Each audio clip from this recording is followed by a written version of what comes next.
আমাদের পাশের বাড়িতে আমার এক জেঠিমা শাশুড়ি থাকেন। তো আমরা প্রতিদিন সকালবেলা তার এবং তার বৌমার ঝগড়া শুনেই অভ্যস্ত। আজকেরও সেই রকম ভাবেই আমরা সকালবেলা শুনতে পাচ্ছি তাদের ঝগড়া, এবং সঙ্গে এটাও শুনতে পাচ্ছি জেঠিমা শাশুড়ির এক নাতি আছে, সেই নাতিটার কান্না।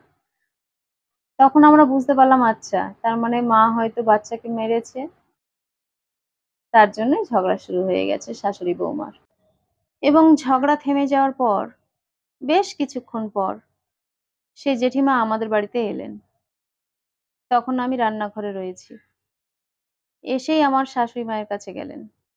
গিয়েই বলতে শুরু করলেন, "দেখ, আমরা ছেলেপুলে মানুষ করিনি। এরকম ভাবে বাচ্চাকে মারতে হবে? সবসময় শুধু পড়াতে বসালেই মার? এ কি মা? আজকালকার মায়েদের মনে এতটুকুও কোনো মায়া দয়া নেই। শুধু বাচ্চা ধরে পেটায়।" শুনেই আমার শাশুড়ি মা শুয়েছিলেন, উঠে বসলেন। উঠে বসে একটা কথা তিনি বললেন, "তুমি তো তোমার ছেলের ছোটবেলাতে প্রচন্ড মার মারতে। সবই তো আমি দেখেছি। তুমি কার কাছে কি গল্প করতে এসেছো দিদি? তুমি বলছো যে আমরা বাচ্চা মানুষ করিনি, আমরা এরকম পিটিয়েছি।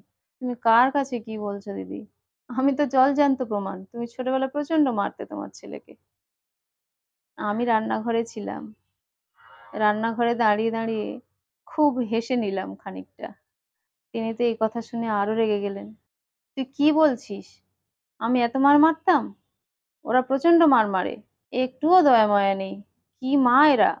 আমার শাশুড়ি মা বললেন, "আচ্ছা ছেড়ে দাও না। ওদের বাচ্চা, ওরা কিভাবে মানুষ করবে, কিভাবে পড়াশোনা করাবে, মারবে কি ধরবে, তোমার এত বলার কি আছে বলো তো?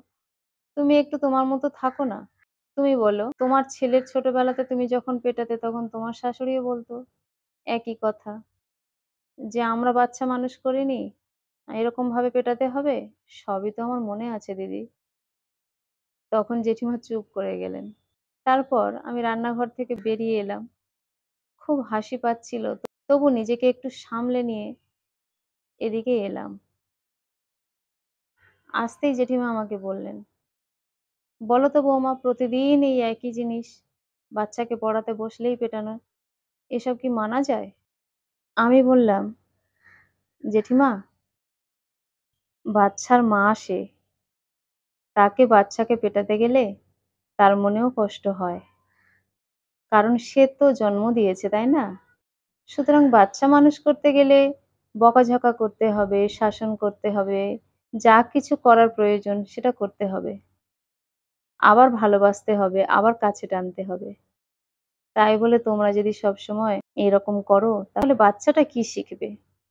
সে তো বুঝে যাবে যে আমি কাঁদলে আমার ঠাম্মা আছে, আমার দাদু আছে, এসে আমাকে রক্ষা করবে। সুতরাং মাকে সে আর ভয় পাবে না। মার কথা সে শুনবেই না। তাই যখন সে পড়ে মায়ের কাছে বসে, তখন তুমি একটু দূরে থাকো।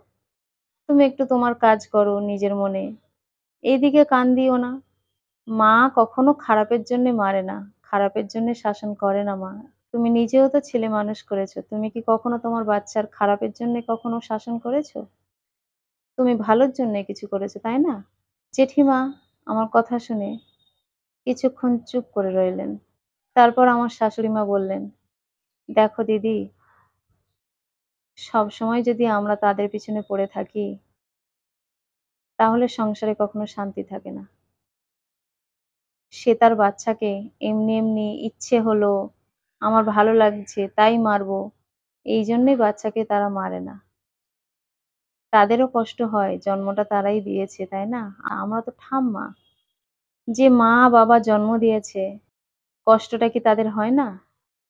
তারা কি ইচ্ছে করে শখ করে মারে? বাচ্চা যখন বদমাইশি করবে, তখন শাসন করতে দিতে হবে। দরকার হলে তুমিও শাসন করো। দেখবে সে আপনা আপনি নিজের কাজ নিজে সঠিকভাবে করবে। তুমি যখন দেখবে যে তার মা তাকে মারছে, বকছে, পড়াচ্ছে, তখন তুমি দূরে থাকো। সে যখন কাঁদবে তুমি তখন যাবে না কাছে। ২-১ দিন করো, দেখবে সে আর কাঁদবে না। সে আর মারও খাবে না। কারণ তাকে যেটা বলবে মা, লিখতে বলবে, পড়তে বলবে, সঙ্গে সঙ্গে সে সেটাই করবে। কারণ তখন ও বুঝে যাবে আমার মা মারলে আমি কাঁদলেও আমার ঠাম্মা দাদু আর আমার কাছে আসছে না আমাকে বাঁচাতে।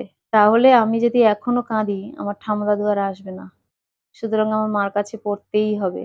তাই চুপচাপ মা যেটা বলে সেটাই করে নিই। বলে দেখবে বাচ্চা নিজের কাজ নিজে করতে শিখে যাবে। আর এত মায়ের কাছে মারও খাবে না। তাই তোমরা একটু দূরে থাকো যখন বাচ্চাকে পড়াবে। দেখবে সব ঠিক হয়ে যাবে। তোমার বৌমাও আর তোমার সঙ্গে ঝগড়া করবে না। আর তোমার নাতিও এত অবাধ্য হবে না। সব ঠিক হয়ে যাবে। তারা মা, তারা জানে তাদের বাচ্চার সঙ্গে কেমন ব্যবহার করা উচিত। কারণ জন্মটা তারাই দিয়েছে। আমাদের থেকে কষ্টটা ওদেরই বেশি হয়। শুধু আমরাই বুঝতে চাই না। আমরা যখন বাচ্চাকে ছোটবেলায় মারতাম, তখন আমাদের শাশুড়িরা ওই একই কথাই বলতো। এটা পরম্পরা হয়ে আসছে। কিন্তু সমাজ অনেক উন্নত হয়েছে। আমাদেরও মানসিকভাবে উন্নত হতে হবে। সবসময় ওরকম করে সংসারে অশান্তি করার কোনো মানে নেই। কালকের থেকে তুমি এটা করো, দেখবে তোমার সংসারে কোনো অশান্তি হবে না।